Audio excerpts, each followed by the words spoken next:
Hello বন্ধুরা, আমি আজকে কাতলা মাছের পাতলা ঝোল রান্না করব শুধু আলু দিয়ে। সেটা আপনাদের সাথে আমি শেয়ার করব। এই গরমকালে পেঁয়াজ রসুনের তরকারি সবসময় ভালো লাগে না, মনে হয় একটু হালকা পাতলা খাই। তাই জন্য আজকে স্রেফ আলু দিয়ে আমি মাছেরটা ঝোল করব। তেলটা আমার গরম হয়ে গেছে, মাছটা আস্তে করে দিয়ে দিলাম।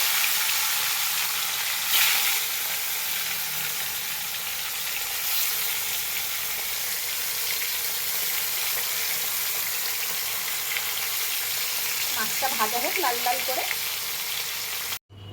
মাছের ঝোল করার জন্যে মাছ আমার রেডি, পুরো সুন্দর করে লাল লাল করে ভেজে নিয়েছি।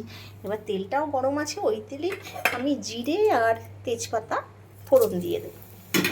জিরে তেজপাতাটা একটু ভাজা ভাজা হোক। জিরে তেজপাতাটাও সুন্দর করে ভাজা হয়ে গেছে, সুন্দর গন্ধও বেরিয়েছে। এবার আমি এই কেটে রাখা আলুগুলো ডুমো ডুমো করে এইগুলো এবার আমি ভেজে নেব,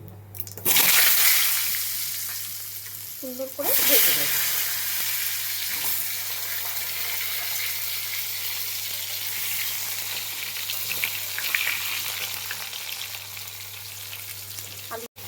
বন্ধুরা, আলুটা আমার ভাজা হয়ে গেছে, দেখতেই পাচ্ছ পুরো লাল লাল করে সুন্দর করে ভেজে নিয়েছি। এবার আমি মশলাটা দেবো। এর মধ্যে আছে আদা বাটা, জিরে বাটা, ধনে বাটা, কাঁচা লঙ্কা বাটা আর হলুদ।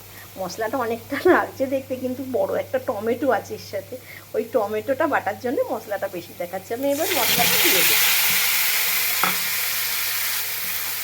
এটা ভালো করে এবার কষিয়ে নিতে হবে। কষাতে কষাতে আমি নুনটা দিয়ে দিলাম। আলুগুলো আমার কষানো পুরো কমপ্লিট, দেখতেই পাচ্ছ তোমরা, তেল বুজবুজ করে বেরোচ্ছে, অতএব কষানোটা হয়ে গেছে। এবার আমি গরম জল দিয়ে দেবো।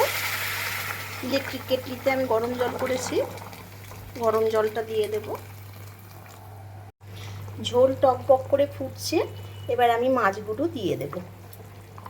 মাছগুলো এবার আমি দিয়ে দেবো মাছের ঝোলে। আস্তে আস্তে মাছগুলো দিয়ে দিলাম, দিয়ে এবার আমি ফুটতে দেবো মাছের ঝোলটাকে।